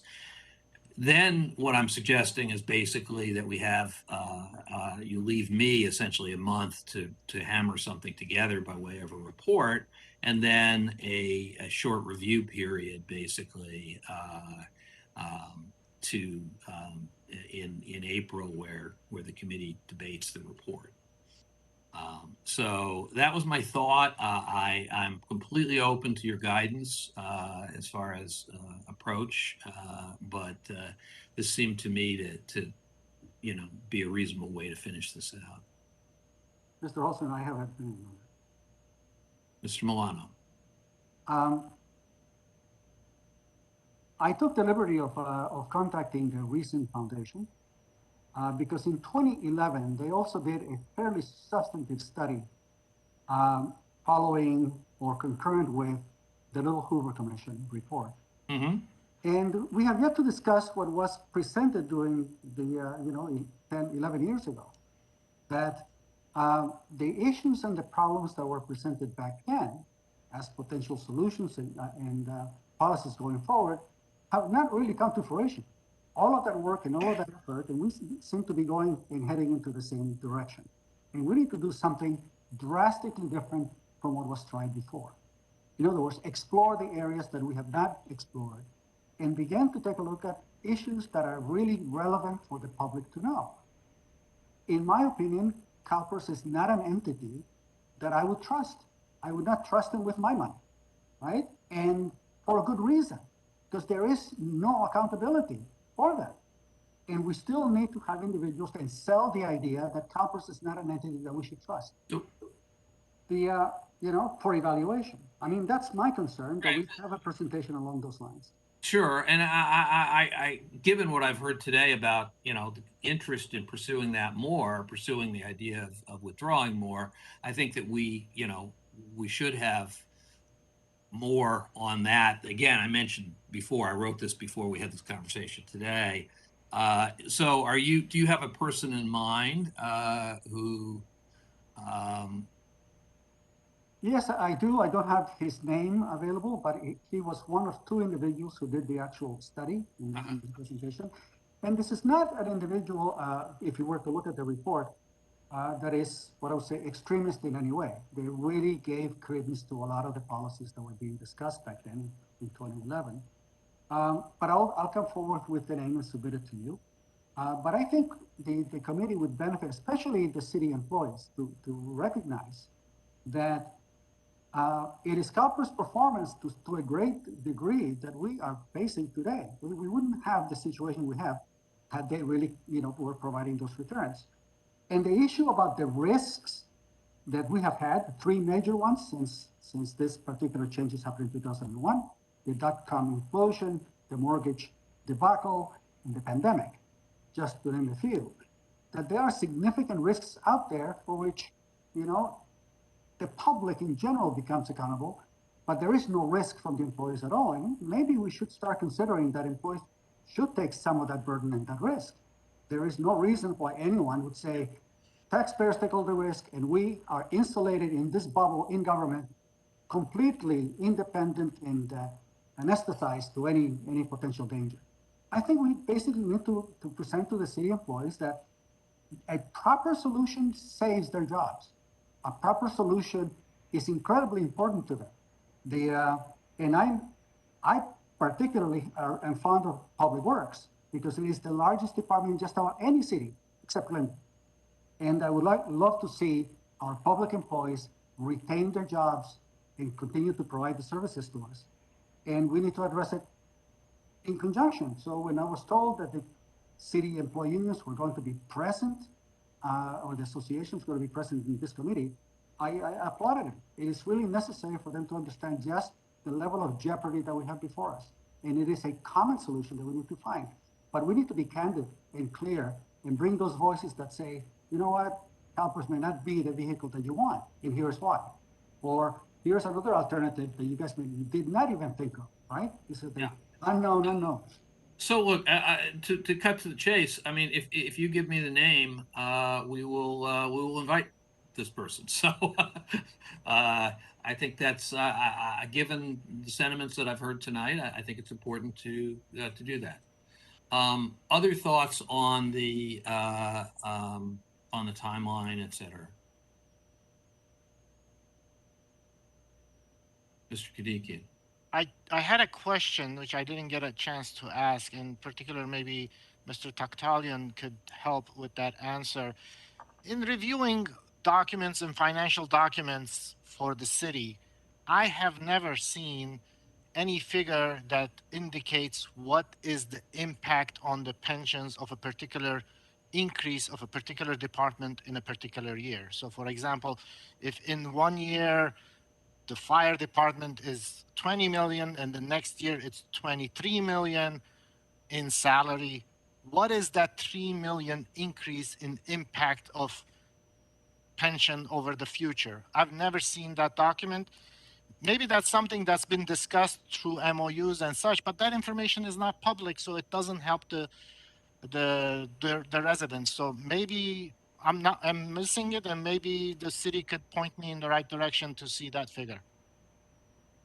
Yeah, I mean, that's a really good point. It's actually more subtle than you think. What I can try and do is, believe it or not, it's not something that is easily available even. You'd think it would be, but it's not. But I think that I can get that from the Bartel folks. Mr. Holtzman, if I may, actually, Mr. Gadikian, if you were to open up the city's budget book for any particular department, any particular operation within a department, you will be able to see a year over year, going for the most recent one, going all the way back to 1920, what the PERS costs, the PERS retirement cost is, and what the PERS cost share costs have been over year. But I think he's asking a slightly different question. So if you give a 1% salary increase and your rate is 30%, then we all know what that cost is. It's 30% of 1%. But I think the question is a little bit more of, by increasing final compensation, what is the actuarial cost beyond what is just the rate cost? And that's not something that or any city, I mean, you're not the only ones, but nobody tries to calculate the actuarial cost of an increase. And typically they don't do it because it's assumed that Calpers, that there won't be an unfunded liability from an increase under 3%. So I don't think, I mean, John, you tell me, but I don't think you're calculating the actuarial liability. I think you're calculating just the rate times the increase, essentially. That is correct. Yeah. Mr. Holtzman, I want to add to this question from Mr. Kadikian, directed Mr. Taktalian. When I was trying to get these calculations done, I came into an obstacle that I did not know if the unfunded portion that is accumulated every year is really moving itself into operational expenses. In other words, is that portion going into the police budget or into fire department budget and so forth? And are we accounting for it properly? And I know there have been some modifications and changes and demands that will be recognized earlier. What I would like to do is that now that the CAFR is done in the finance department, hopefully it's a little bit freer to maybe address some of these questions. I have some real accounting questions that remain ambiguous to me or not clear. And the last thing I want to do is to make a statement or declaration that is not true or accurate. But I do need some help in making sure that I'm really assessing that well.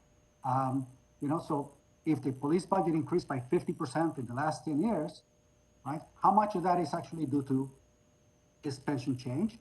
And how much of the unfunded portion is in there, if at all, right? And so I was still, this type of fund accounting is still a strange beast to me.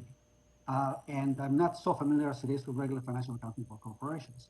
But I would like to get that help to make sure that we really have a sense of what the impact has been, so that we can really educate the city council going forward, so that they can ask the right questions when they are behind closed doors approving an MOE. I hope that is possible. Well, I think there are sort of two parts to your question, I think. The budget is going to show, and the CAFR is going to show for that matter too, but the budget is going to show the attribution of the benefit cost along with the wage cost to a department. So that is going to exist, and just as Mr. Taktalian was saying, it should be pretty clear, I think. The thing that isn't going to exist is how it affects your unfunded liability. That isn't going to be there. There isn't even there's not even a simple way to know that, because the issue is it also depends on what your return is. So I don't want to belabor the point with technicalities on finance, but I think that if I get clarity of that, I can make the attempt of presenting it to the rest of the committee in a way that is clear, and hopefully to the city council. We had a $67 million payment for Calpers I think in 2021. And we also had a $45 million prepayment. I don't know if they were combined, if they were separate. And we also had in the past this Section 115 trust of $40 million. Where did that wind up? And if it's that separate, then we're not getting a true picture of operational cost. In other words, right, what is the real impact financially, right, to the city's budget? Because once we know what it is, and if it is clear, it makes it much easier for the city council to let's say, guide the city staff in their negotiations to say, you know what, we cannot sustain this exponential growth, let's say, in policing, primarily due out of this, uncontrollable pension costs.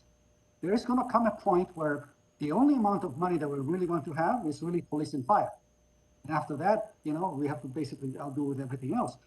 It looks like that's the trend, but I just want to make sure that I have my calculations correct. Mr. Milano, we'd be happy to sit down with you. If you want to contact me tomorrow morning, we'll set up a time for you, myself, and Jason Bradford, our finance director, to get together and try to answer your questions and fill in those blanks as best we can. Yeah, if I may just add a quick comment. We certainly know, as Mr. Holtzman pointed out, we certainly know our total pension obligation over historical. Breaking out the normal cost and the unfunded liability may be a little problematic and maybe harder to get at for the reasons Mr. Holtzman explained. But as Mr. Taktalian noted, we'd be happy to talk to you tomorrow to see what information we can provide. All right, thanks. Great. Okay. So I didn't get a direct answer from anybody about this schedule. I feel like we're, I've kind of pushed for some additional time here. And I feel like it's about as far as I think, we can reasonably ask. Mr. Holtzman, I did have my little virtual I'm sorry. raised. I wanted to, we got off on a tangent that really wasn't about the schedule. Oh. I'm going to rope us back in and talk about the schedule. Thank you. Everyone's confident. In the spirit of the bard, may I just say, brevity is the soul of wit, in my opinion. And I hope my remarks are not discounted because I am brief when I speak. I don't see any place in this schedule for us to maybe dig into like that comparative computation. I'm not expecting us to reinvent a wheel or to provide perfection. We're not going to get to perfection. But if we could have some kind of comparison for council to say, okay, upfront 2.8 billion, but then, how does that maybe play out over a period of time? That's what I'm hoping Sure. we can still do. Thank you. John. I was just going to say, Ms. Wolfson, I believe that we have a good chunk of that information already available to us. It's in some analysis that we had been doing proactively, and I'm very confident that we'd be able to provide that analysis at our next meeting. So We'll have time to have an in-depth conversation. to be clear, I have two big takeaways, maybe more than two, but two big ones. One is that we have to dig deeper on the 2.8. We understand that. And the other is I am going to try and get you some sense of what the impact of various sizes of wage increase is on unfunded liability, which is the other. It's not an easy. This is the work of actuaries, but I'm going to try to get you that. I think, frankly, it's been something that's interested me my whole career, and even I don't have a real precise sense of it. So I'd love to. I always love the opportunity to learn something, and this is a good opportunity. So, Mr. Michaels has his hand up. Mr. Michaels. Yes, getting back to the schedule, you had discussed having a sample of what the draft report might look like, just so that we have the type of topics and information.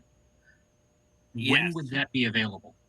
So I have, I'm not, you can sort of see it's peeking out from the bottom of the page here, that I was going to talk about, beginning to talk about what some of the outline of it would look like, because I want input on that. And so the answer is, we're not getting to it tonight.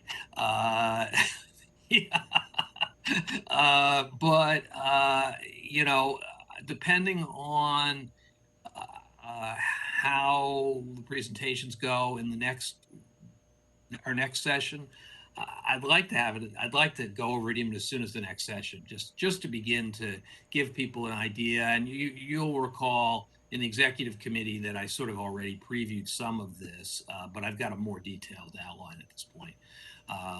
And so that we can have some discussion and debate and fill that in early on while we're still working on topics, because I think that you look at it, the first thing that occurs to you is, well, but we don't know about this. We need to know more about this. And so I want to do that hopefully in the next session. Looking at the schedule, I generally support that, but wanting to look at the draft report, see if there's any topics that I wanted to include would be helpful. So the sooner we get to the draft, the better. So, I mean, what we could do, I can simply prioritize that and do a run through of it at the beginning of the next meeting, so we don't run the risk of it getting run off the platform again, as we usually do. So again, I just want to emphasize at this point, it's really just an outline, because I want to get the committee's input on what we should be exploring more, et cetera. So we'll do that at the beginning of the next session. Okay. I can't, unfortunately, because of the way this works, I can't see all the hands. Are there any other hands up? I don't see any other hands up, Mr. Holtzman, but I will just note, for the sake of the obvious, January 17th is an observed holiday. CC will be closed. However, these meetings are in the evening. City staff will avail themselves to make ourselves available for this effort, so we maintain our momentum. Unless there was a desire on the part of the committee to cancel that meeting and hold a special one, we should be good to go. I just wanted to put that out there. Anybody have a problem with that? Thank you, John, and thank you for being willing to do that. Does anybody have a problem with the 17th? If not, I'd like to stick to it because we want to get through. And rescheduling is so hard with this group. Okay, well then, with that, we'll see you all on the 17th. Thank you very much. Good discussion. May I have motion and second to adjourn? A motion to adjourn? I second. And we're adjourned at 8:42 p.m. Have a great night, everyone. Good night, Thank you. everybody.